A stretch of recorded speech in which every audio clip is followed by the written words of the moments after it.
Hello student, in today's class we are going to start our new chapter from civics, chapter number 2. Last class we in last chapter of civics we study about all democracy. हमने democracy के बारे में पढ़ा था और जो second chapter है, this chapter is also belong to democracy. Basically जो फर्स्ट चैप्टर था वो बर्थ ऑफ डेमोक्रेसी था कि डेमोक्रेसी का जन्म कैसे हुआ, कैसे ये फैली. अभी सेकंड जो चैप्टर है हमारा वो है डेमोक्रेसी जो है अभी इस प्रेजेंट वर्ल्ड में कैसे काम कर रही है, इसके फीचर्स क्या हैं. तो उससे पहले आपको उसकी डेफिनेशन लर्न होनी चाहिए, आपको पता होना चाहिए कि व्हाट इज़ डेमोक्रेसी. सो क्या थी democracy. Democracy is a form of government, सरकार का एक रूप है ना, in which people can choose their rulers and change also, जिसमें लोग अपनी वोटिंग राइट का यूज़ करके अपने लीडर्स को चुनते हैं, उन्हें चेंज कर सकते हैं. जबकि पहले उनको इतने राइट्स नहीं होते थे. तो काफ़ी सारी कंट्रीज़ में अब डेमोक्रेसी वाला सिस्टम है, तो सब इक्वल होते हैं उसमें. ऐसा नहीं है कि किसी को वोटिंग राइट है किसी को नहीं है. तो basically all people are equal in democracy. So start करते हैं स्टूडेंट अपना चैप्टर.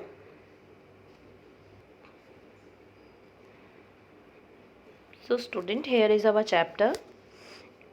चैप्टर क्या है हमारा, democracy present day world.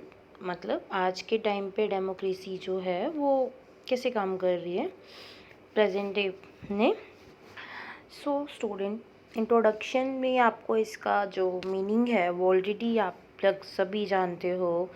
We have already read about the birth of democracy. हमने पहले ही पढ़ लिया था लास्ट चैप्टर 1 में सिविक्स के डेमोक्रेसी का जो जन्म है वो कैसे हुआ, फिर emerge in the world in the previous chapter, कैसे ये दुनिया में फैली, फिर है ना ये वाली फॉर्म लोगों ने अपनाई क्योंकि लोगों को इसमें राइट्स मिले, रूल्स मिले, और बाकी किसी फॉर्म में मोनार्की में या मिलिट्री में नहीं वैसा हो रहा था. So in this chapter we will learn about democracy in today's world. इसमें हमें क्या पढ़ना है कि इस चैप्टर में डेमोक्रेसी मतलब टुडेज़ आज मॉडर्न वर्ल्ड में डेमोक्रेसी कैसे काम कर रही है. सो इस चैप्टर में क्या क्या लर्निंग आउटकम्स हैं, फीचर्स ऑफ डेमोक्रेसी पढ़ने हैं हमें, डिफरेंट फॉर्म ऑफ गवर्नमेंट, कौन कौन सी गवर्नमेंट की फॉर्म होती है main, reason for popularity of democracy और उन सब में से डेमोक्रेसी क्यों अच्छी है, फीचर्स ऑफ डेमोक्रेसी, विशेषताएं क्या हैं डेमोक्रेसी की भारत के अंदर, डिसीजन मेकिंग मैकेनिज्म, निर्णय कैसे लिया जाता है, फैसला कैसे लिया जाता है उसके ऊपर है, अकोमोडेशन ऑफ डिफरेंसेस, विभिन्नताएं क्या हैं समानताएं क्या हैं, गारंटी टू इंडिविजुअल डिग्निटी, सबको सम्मान देने का, गौरव देने का गारंटी लेती है, other democracies and their struggle for equality, और लोकतंत्र जो हैं और उन क्या स्ट्रगल चल रहा है वहाँ पे समानता के लिए. बेसिकली ये हमारे पॉइंट्स हैं जो हम इस चैप्टर में पढ़ेंगे स्टूडेंट्स. तो स्टार्ट करते हैं मेन फीचर्स ऑफ डेमोक्रेसी से. स्टूडेंट बहुत इंपॉर्टेंट ये होते हैं कि इसकी विशेषताएं क्या क्या होती हैं. ये वैसे आपको पता है काफ़ी चीज़ें. इनमें से फर्स्ट क्या बोल रहा है, जैसे people are the most important source of the power in a democracy. Democracy के अंदर सबसे इम्पॉर्टेंट कौन होते हैं, सबसे इम्पॉर्टेंट लोग हैं, जनता है, जो सिटीजन है वो होते हैं, क्योंकि वही तो अपने रूलर को, लीडर को चुनते हैं, है ना. रेगुलर इलेक्शन होते हैं टाइम टू टाइम पे. अभी देखो टाइम टू टाइम पे इलेक्शन होंगे तभी तो लोग अपने लीडर को चुनेंगे. एंड राइट टू वोट, और सभी को वोट देने का अधिकार होता है. और जो मतलब जनता अपनी मर्ज़ी से जिसे जिताना चाहती, जिसे पसंद करती है उसे पावर में ले आती है. तो मतलब सबसे इम्पॉर्टेंट पीपल हैं, रेगुलर इलेक्शन होता है, लोग अपना वोट दे के अपने लीडर को चुनते हैं. फिर second, regular election after a fix period of time. समय समय पर, निश्चित समय पर चुनाव होते रहते हैं. ऐसा तो नहीं है ना आज एक नेता बन गया फिर 2 महीने बाद ही दोबारा दूसरे चुनाव हो गए. तो there is a fix time, fix period of election. एक निश्चित समय होता है इलेक्शन का, जैसे अभी हो गया, देन नेक्स्ट इलेक्शन जो होगा आफ्टर 5 years कंडक्ट वो होता है. तो एक टाइम पीरियड होता है that people have right to elect the government back to power और चेंज। अभी देखो सपोज़ हमारी जो प्रेजेंट गवर्नमेंट है हमें वो बहुत अच्छी लग रही है, वो अच्छा काम कर रही है लोगों के लिए, उसके लीडर्स बहुत अच्छे हैं, अच्छा अच्छा लोगों के वेलफेयर के लिए काम कर रहे हैं, तो फिर जब दोबारा वोट होंगे तो भी लोग उन्हीं को ही चुनेंगे, ऑब्वियस सी बात है।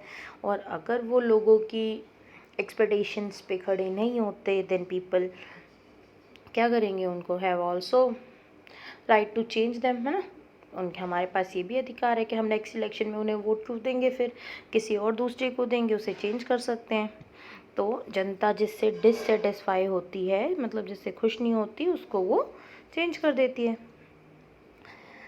2 पॉइंट हो गए। थर्ड पॉइंट क्या है, यूनिवर्सल एडल्ट फ्रेंचाइजी। ये क्या है, यूनिवर्सल का मतलब होता है सभी के लिए, अडल्ट वयस्क एक जो एज होती है वोटिंग राइट देने के लिए, वो उसे हम अडल्ट एज कहते हैं ना, अडल्ट मतलब बड़ा हो गया इंसान, वयस्क हो गया है। तो और फ्रेंचाइजी वही वोटिंग राइट से जुड़ी है। तो इसका मतलब बेसिकली होता है यूनिवर्सल एडल्ट फ्रेंचाइजी का कि right to vote for everyone, यानी वोट देने का अधिकार सभी को है। तो इंडिया में तो यूनिवर्सल एडल्ट फ्रेंचाइजी है, ऐसा नहीं है ना कि कुछ रिच क्लास पीपल को ही वोट देने का राइट है या कुछ हाई जो कास्ट के लोग हैं उनको ही वोट देने का राइट है। तो पॉलिटिकल इक्वालिटी है। अभी देखो इक्वालिटी का मतलब क्या होता है, इक्वालिटी का मतलब होता है सबके लिए एक जैसा, बराबर, समानता। तो यूनिवर्सल एडल्ट फ्रेंचाइजी किसका एग्जाम्पल है, पॉलिटिकल इक्वालिटी का, यानी राजनीति में सब बराबर है, कोई ऐसा नहीं है कि किसी को वोटिंग राइट मिल रहा है किसी को नहीं मिल रहा है, इवन सपोज बॉयज़ को है गर्ल्स को नहीं है, ऐसा तो नहीं है ना। हालांकि पता है आपको कुछ कंट्रीज़ में ऐसा नहीं है, वहाँ पे ये यूनिवर्सल एडल्ट फ्रेंचाइजी नहीं है, right to vote just limited for males के लिए है, या फिर जस्ट प्रॉपर्टी होल्डर या जिनके पास प्रॉपर्टी है उन्हीं के लिए है। अलग अलग कंट्रीज़ में अलग अलग रूल्स हैं। तो हाँ, डेमोक्रेसी का ये एक बहुत यूनिक फीचर है। जहाँ भी डेमोक्रेसी होगी वहाँ पे right to vote for everyone होगा ही। तो इसका ये एक बहुत इम्पॉर्टेंट फीचर है। जो भी अटेंडिंग 18 ईयर की एज का, हमारे यहाँ पे जो अडल्ट एज रखी गई है वो 18 ईयर्स है। जब आप 18 ईयर्स के हो जाओगे तो you are able to right to vote, आप वोट देने के लिए योग्य हो जाओगे। सो जो भी 18 ईयर्स का है वो the right to vote is given to all adult citizen, जितने भी अडल्ट हैं उन सबको वोट देने का अधिकार है, चाहे अब वो किसी भी इकोनॉमिक बैकग्राउंड से हो, बेसिकली वो चाहे रिच हो पुअर हो, और किसी भी रिलीजन रेस का हो, हिंदू है मुस्लिम है क्रिश्चियन है बुद्धिज़्म जैनिज़्म वट लैंग्वेज कोई सी भी हो, चाहे उसकी सपोज़ तमिल बोलता है या कन्नड़ बोलता है या कश्मीरी बोलता है, कोई भी लैंग्वेज बोलता हो, वो उस कंट्री का सिटीज़न है तो उसे राइट टू वोट है। मैटर नहीं करता ये सब, कोई भी कास्ट हो, कोई भी सेक्स हो, मेल है फीमेल है, कुछ भी जाति हो, तो ये सारी चीज़ें कुछ भी मैटर नहीं करती हैं। तो यूनिवर्सल अडल्ट फ्रेंचाइजी का मतलब ही यही है कि right to vote for everyone. No one can be restricted or any of mentioned grounds for casting his or her vote। कोई भी किसी भी पर्सन को वोट देने से मना नहीं कर सकता इस चीज़ों का नाम लेके कि तुम्हारा कास्ट अलग है, your religion is different from us, your caste is different from us. So कोई भी ये लाइन नहीं यूज़ कर सकता कि इन चीज़ों के बेसिस पे किसी को वो वोट देने से रोके। People use their right to vote in order to elect their representative. लोग अपने वोट देने के अधिकार को इस्तेमाल करते हैं अपने रिप्रेजेंटेटिव को चुनने के लिए। रिप्रेजेंटेटिव कौन है, जिसे हम चुनते हैं, प्रतिनिधि, हमारा उम्मीदवार। तो ये बहुत सिंपल से 3 फीचर्स थे स्टूडेंट, आई होप बहुत इजीली समझ में आए होंगे आपको। अभी नेक्स्ट पे चलते हैं, 4th पॉइंट पे। 4th पॉइंट क्या है हमारा, अनदर की element that makes democracy a popular form of government. एक और इसकी विशेषता बताई जा रही है कि ये क्यों इतना पॉपुलर है डेमोक्रेसी बेसिकली औरों की तुलना में, क्योंकि गवर्नमेंट की तो काफ़ी सारी फॉर्म होती है, अलग अलग सिस्टम का गवर्नमेंट होती है ना। तो ये इसलिए भी पॉपुलर है because is the presence of many political parties to chosen from number one person or party monopolize the power। देखो आपने खुद देखा है जब इलेक्शन होते हैं तो कितनी सारी पार्टीज़ के रैलीज निकलती है, बोर्ड लगते हैं, पैम्पलेट्स लगते हैं, है ना। आपके घर बहुत सारे लोग आते हैं, भाई हमें वोट देना, हमें वोट देना, होता है ना ऐसे। तो यहाँ पे बहुत सारी पार्टीज़ होती हैं, बहुत सारे लीडर खड़े होते हैं, लेकिन जो जीतता है वो एक ही पार्टी जीतती है और उसी पार्टी का जो लीडर है वो बनता है, पावर तो उसी को मिलती है ना। सो जो मतलब जो गवर्नमेंट है वो prevent the government from becoming despotic. एक ही पार्टी जो होती है, एक ही लीडर जो होता है, मतलब अलग अलग पोस्ट पे अलग अलग लीडर होंगे, लेकिन सत्ता में एक ही पार्टी आती है उस एरिया जहाँ से भी इलेक्शन हो रहे हैं। तो इस तरीके से अलग अलग पॉलिटिकल पार्टीज़ होती हैं। अभी देखो जब इलेक्शन होते हैं तो अलग अलग पार्टीज़ अपनी अपनी बातें लेके आती है ना कि प्लीज़ हमें वोट देना, हम आपके लिए ये करेंगे, सेकंड के हम जीतेंगे तो सबसे पहले हम ये, मतलब एक अपनी अपनी पॉलिसी लेके आती है ताकि लोग अट्रैक्ट होएं, और जिससे ज़्यादा अट्रैक्ट होंगे उसी को वोट दे देंगे वो कि हाँ ये हमारे लिए इतना करेगा, इतना करेगा। सो अलग अलग आइडियोलॉजीज़, अलग अलग बातें लेकर पार्टीज़ आती है सामने, एक दूसरे से compete करती हैं, मुकाबला करती हैं, चुनाव लड़ती हैं, लोगों का सपोर्ट जीतने की कोशिश करती हैं। तो बेसिकली और जो ज़्यादा मतलब पॉपुलर होती है वो जीत जाती है इलेक्शन में। तो ये बहुत सिंपल सिंपल से कुछ पॉइंट थे बेटा, जो बहुत इजीली मतलब आप समझ में आ गए होंगे। और इसमें क्लास बोल रहा है कि जो मीडिया होती है, अभी देखो जब इलेक्शन चलते हैं आप देखते हो न्यूज़पेपर में, टेलीविज़न पे, हर जगह सिर्फ इलेक्शन से रिलेटेड ही दिखाते रहते हैं कि यहाँ पे ये चल रहा है, यहाँ पे ये लीडर ये वर्क कर रहा है ना। जीतने से पहले अपना प्रमोशन करते हैं सब। सो मीडिया और जो पीपल है, लोग हैं, वो बहुत इम्पोर्टेंट रोल प्ले करते हैं गवर्नमेंट को लाने में। बेसिकली अब हमारे पास है ना राइट टू इन्फॉर्मेशन है। राइट टू इन्फॉर्मेशन मतलब है सूचना पाने का अधिकार। लाइक अगर गवर्नमेंट कोई भी काम करती है, सपोज़ कोई गवर्नमेंट है और उसने डिसीज़न लिया कि जो हमारी जैसे करेंसी थी चेंज की थी पीएम ने, तो वो क्यों किया, उसका रीज़न क्या था, what are the reason for behind this decision, क्या इस फैसले के पीछे क्या आपकी मतलब इंटेंशन थी, क्या वो थी। तो अब हमारे पास राइट टू इन्फॉर्मेशन है कि जो लोग हैं वो अपनी गवर्नमेंट से क्वेश्चन पूछ सकते हैं कि कोई भी अगर डिसीज़न ले रहे हैं तो वो किस बेसिस पे लिया है, उसका क्या फ़ायदा है या जो भी। लेकिन और किसी फॉर्म में लोगों को ये राइट नहीं होता कि वो पूछ सकें। तो ये कुछ, और मीडिया तो आप देखते हो बहुत इम्पोर्टेंट रोल प्ले करती है। मीडिया हमारी बिल्कुल फ्री है, वो किसी भी लीडर पार्टी के अगेंस्ट या फेवर में कुछ भी बोल सकती है। मतलब ऐसा नहीं है कि मीडिया जो रूलिंग पार्टी है, जैसे सपोज़ अभी कोई गवर्नमेंट चल रही है उसके अगेंस्ट नहीं बोल रही, बाकी सबके अगेंस्ट बोलती है, ऐसा नहीं है, बिल्कुल फ्री है। तो यहाँ पे स्टूडेंट आप देख सकते हो कुछ फोटोग्राफ्स दिए हुए हैं जो वर्ल्ड लीडर हैं दुनिया के, वो लोग जिन्होंने डेमोक्रेसी को बड़ा फेवर किया, अलग अलग कंट्रीज़ के हैं। जैसे नेल्सन मंडेला है, ये साउथ अफ्रीका के, ये वहाँ पे अंग्रेज़ों ने हम जैसे यहाँ पे एक गुलाम बनाया हुआ था, वहाँ भी बनाया हुआ था, तो वहाँ पे ये फ्रीडम के लिए लड़े थे।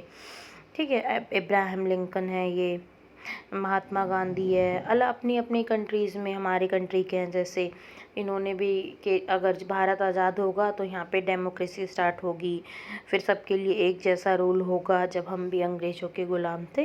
तो ये वर्ल्ड के कुछ लीडर हैं जिन्होंने, डेमोक्रेटिक लीडर्स हैं सारे के सारे, अपनी कंट्रीज़ में बहुत कंट्रीब्यूट किया, लोगों के भले के लिए काफ़ी काम किया।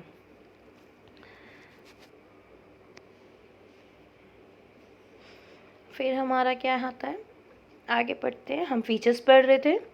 Political party have to fulfil their promises in order to get री इलेक्टेड।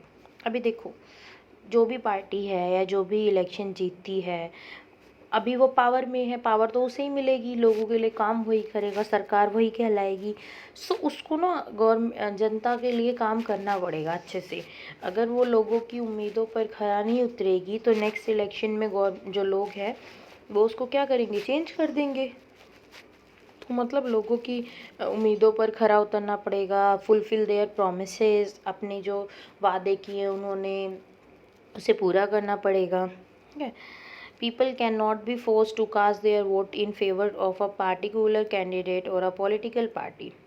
लोगों के साथ किसी भी तरीके की ज़बरदस्ती नहीं की जाएगी कि हमें ही वोट दो, या ये बहुत पॉपुलर है, इस पार्टी से है, इसका बहुत नाम है तो इसको वोट दो। जो सिटीज़न हैं वो बिल्कुल फ्री हैं, वो अपनी मर्ज़ी से किसी को भी वोट दे सकते हैं, जो उन्हें सबसे एबल लगता है, ठीक लगता है, उसे वो voting take place as secret ballot.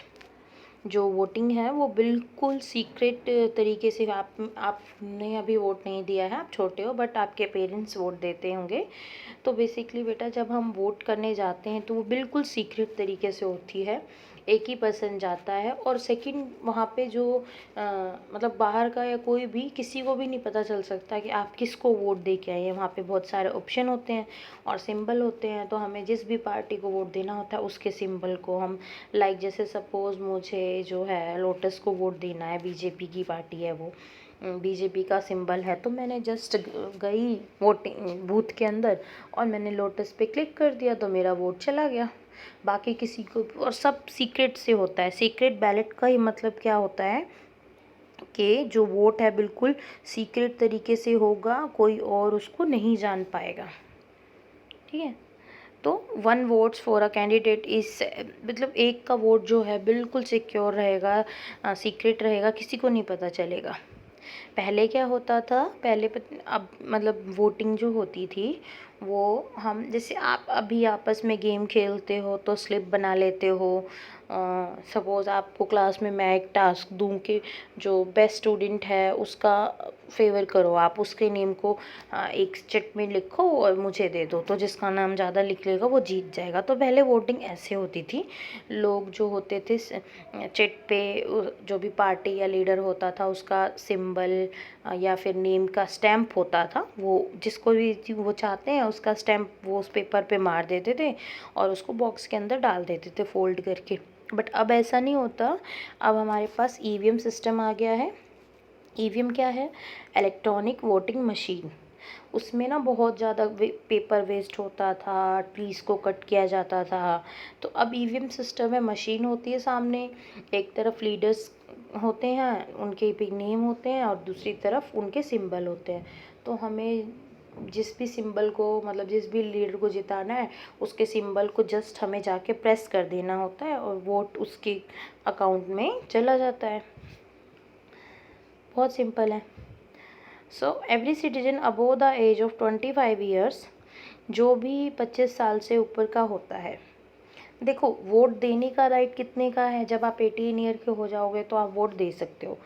But चुनाव में लड़ने की एज क्या है? अभी देखो बिल्कुल इंडिया में हर चीज़ बिल्कुल एवरी सिटीजन फ्री है, वो चुनाव में लड़ भी सकता है, चुनाव में मतलब वोट कर भी सकता है।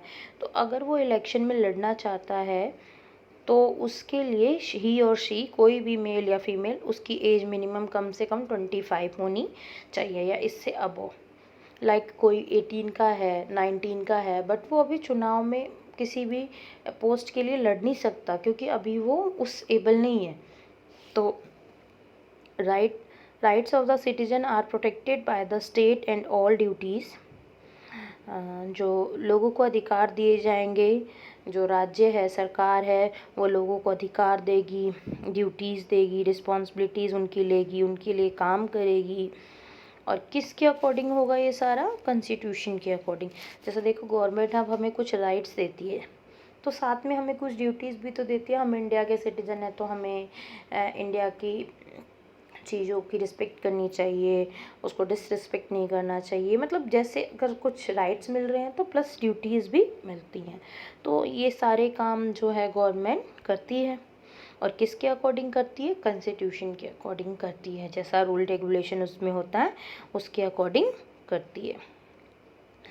फिर हमारा क्या है? Distribution of powers between all level in the clearly mention in the constitution. What is constitution? Constitution क्या था?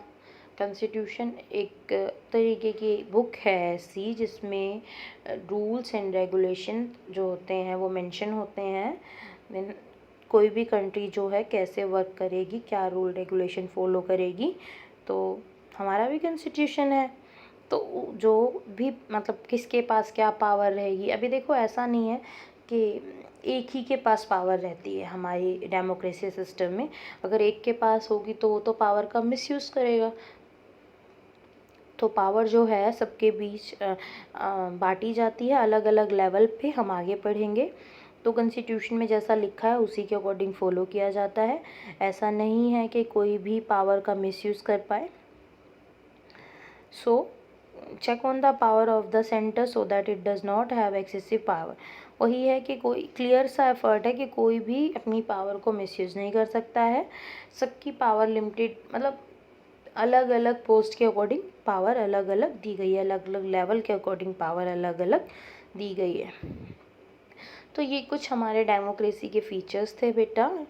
So in India election are held after every 5 years for central and state legislature and panchayat and local self government. Bharat के अंदर देखो जो government का level है भारत में वो 3 तरीके का है। एक सेंट्रल गवर्नमेंट होती है जो पूरी कंट्री के लिए होती है। स्टेट लेजिस्लेचर का मतलब है जो विधानमंडल की सरकार होती है वो हर स्टेट की अपनी है, जैसे पंजाब की अपनी, यूपी की अपनी, बिहार की अपनी, ऐसे ही। और पंचायत उसके भी लोकल स्टेट के अंदर भी बिल्कुल लोकल एरिया पे, जैसे अभी हरियाणा का है हमारा, तो हमारा ये बसई का एरिया है पूरा, यहाँ का एक सरपंच होगा या यहाँ का एक पार्षद होगा, मतलब लोकल लेवल पे 3rd लेवल वाली जो होती है वो लोकल गवर्नमेंट होती है। हमने लास्ट क्लास में भी पढ़ा था। तो इस तरीके से उनके हर लेवल से जो रिप्रेजेंटेटिव चुने जाते हैं, इसी सिस्टम को हम रिप्रेजेंटेटिव डेमोक्रेसी कहते हैं। यानी रिप्रेजेंटेटिव कौन है हमारा? उम्मीदवार, प्रतिनिधि जिसे हम चुन रहे हैं। तो हमारे जो मतलब चुनी हुई प्रतिनिधि है, उस तरीके का लोकतंत्र भारत में है। तो इंडिया के अंदर भी डेमोक्रेटिक रिपब्लिक सिस्टम है। रिपब्लिक का मतलब क्या है? लोगों का तंत्र, यानी जहाँ पे रूल ऑफ पीपल चलेगा। The president is the indirectly elected head of the country and the formal head of executive. जो प्रेसिडेंट होता है उसको हम नहीं चुनते वोटिंग राइट दे के, अपने वोट से उसको हम नहीं चुनते, वो बेसिकली इनडायरेक्टली चुना जाता है। जो हम जिन लीडर्स को चुनते हैं ना, वो लीडर्स मिलके प्रेसिडेंट को चुनते हैं। और जो कंट्री का हेड माना जाता है, मतलब एक तरीके से समझ लो कंट्री का जो राजा माना जाता है, वो प्रेसिडेंट को ही माना जाता है। मतलब एग्जीक्यूटिव जो कार्यपालिका है, देश का जो शासन है वो किसके नाम पे चलेगा? वो प्रेसिडेंट के नाम पर ही चलता है। सो आज मैंने आपको कुछ डेमोक्रेसी के फीचर्स पढ़ाए और फिर से हमने इसकी डेफिनेशन पढ़ी student. In our next class we study about the different form of government. अलग अलग तरीके की सरकारें क्या होती हैं हम उसके बारे में पढ़ेंगे स्टूडेंट। आप इसको अच्छे से रिवाइज करिएगा। Okay, thank you.